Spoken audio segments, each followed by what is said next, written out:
if you objectively look at the situation, there were countless times this year where Brad said, we need Kemba to get where we're going to go. And they try to set him up in that position countless times throughout the year. The program, most specifically, that they had him on was sacrificing wins and stability in terms of putting him in the best position to be healthy and present when they needed him most. And still didn't work in the end. And that's why he's gone. So, like, I'm not buying any of the Kemba slight discussion here. There was no slight to Kemba in any way or form from the Celtics. From my part, like, it sucks that he ended up in Oklahoma City and that his career as a star is probably over, but that had nothing to do with Boston. Like, this is not comparable to the Isaiah situation to me at all. He, by, anybody's guess here, probably got this condition through his multiple surgeries in Charlotte. You guys don't think it looks dog shit? You guys don't think – look, if Kemba really didn't do what he was supposed to do, rehabbing the knee, came back, there was frustration there, okay, there's reason to get upset. But it really looks like they looked at that situation and immediately said, we got to get out of this as quickly as possible, which is what I was saying in the offseason, and I got killed for it. Out. Sell your Kemba stock. Get out now. And they were trying to do that. So you went from – we love you, we love you, we love you, we want you in Boston, to let's get rid of this guy for anything. That's going to make you feel pretty shitty, no matter who you are, no matter what. And we know it's a cold business. It's still, if you're Kemba, you have a right to be a little bit annoyed. They're like, I just got here, man, and now you're trying to get rid of me? Yeah. And he didn't do anything wrong. So. He was a starting point guard in the All-Star game. He played relatively well last year, and then he had the injuries, and they were like, nope, gone. I don't want it anymore. Yeah, it's a little bit of everything. I mean, obviously it wasn't like they didn't pay him. I mean, they gave him a max deal. That's obviously a big reason behind this. So you can look at it from both sides. It's like, yeah, okay, another star or former star, however you want to say it, another veteran, another guy that, you quote unquote did him wrong. But for every player that Celtics trade away, there's another player that walks away. I mean, you look at Kyrie, look at Hayward, look at Horford. So what are you supposed to do? Just sit on your hands and wait for these guys to leave you for nothing? So I do understand it from a business point of view, but there's other side of it where, he feels like, oh, great, now they're shipping me off to OKC. Well, go back to the reports that we heard, a few weeks ago that Kemba wanted out to begin with. I mean, was there any truth to that? Who knows?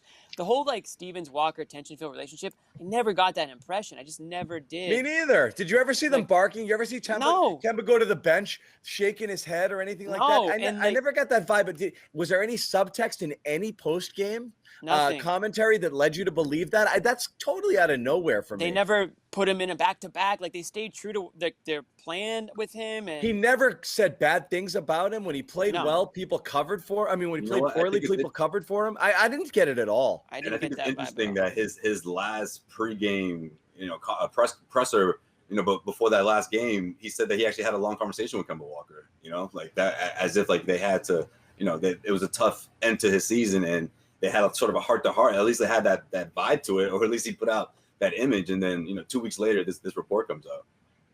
Yeah, seriously. I think they put his health front seat the whole way and try to do everything possible to put him in the healthiest position that they could.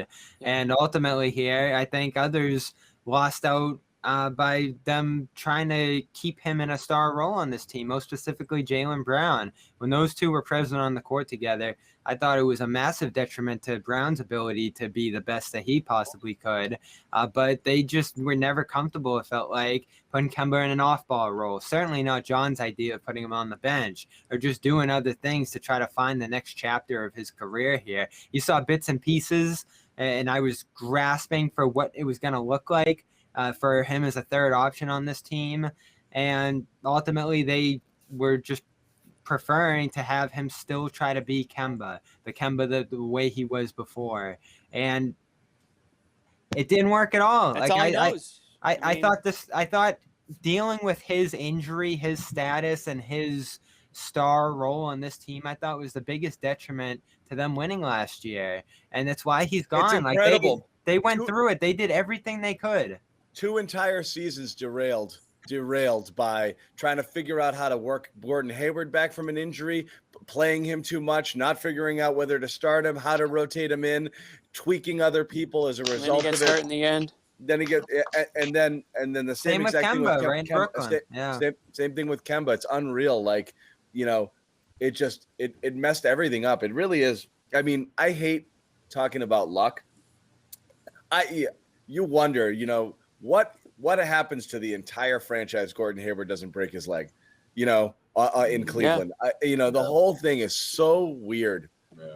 Now I'm thinking how we got here. It's incredible. Now I can't wait to see what's the next point guard. Who is it going to be? It's the most interesting sliding door scenario. First time, I'm going to go on a limb and say it's not going to be one of those top scoring score first point guards that the Celtics have been blessed with the last three of them. Isaiah Thomas, Kyrie Irving, and of course Kemba Walker.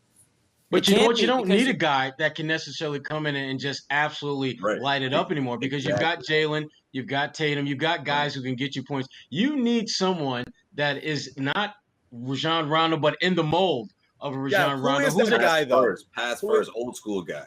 Who do you have in your mind, Sherrod? Who is that guy? Because I've been racking my brain, because most point guards are score first point guards nowadays. Right. Or they're guys who you can't right now get. Like, for example, you're going to hear a lot of talk, obviously, about Lonzo Ball, who is a great pass first type point guard, but you're going to have major competition, not including the team that he plays for, to try to lure him, and you don't have the assets to make a really strong case to get him. So forget about that ship sailing. That shit isn't even in your damn port. It's just not going to happen. So what's the alternative? I think you've got it. The Celtics, bottom line, you're going to have to get lucky. Hi guys, Cedric Maxwell here. I want to take a minute to tell you about Marigold Medical.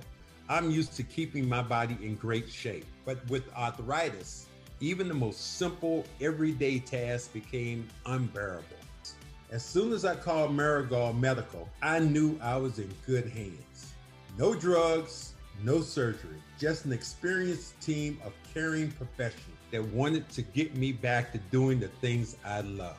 Make the call to Marigold Medical and get back to pain-free life.